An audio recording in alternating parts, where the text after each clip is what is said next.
श्रियकान्ताय कल्याणनिधये निधयेतिनाम् श्रीवेङ्कटनिवासाय श्रीनिवासाय मङ्गलम्।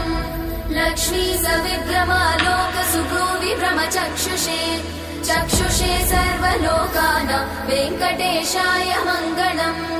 श्रीवेङ्कटाद्रिशृङ्गाग्रमङ्गलाभरणाङ्ग्रये मङ्गलानां निवासाय श्रीनिवासाय मङ्गलम्।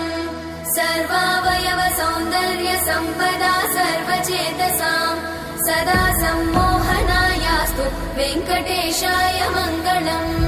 नित्याय निरवध्याय सत्यानन्द चिदात्मने सर्वान्तरात्मने श्रीमद् वेङ्कटेशाय मङ्गलम्।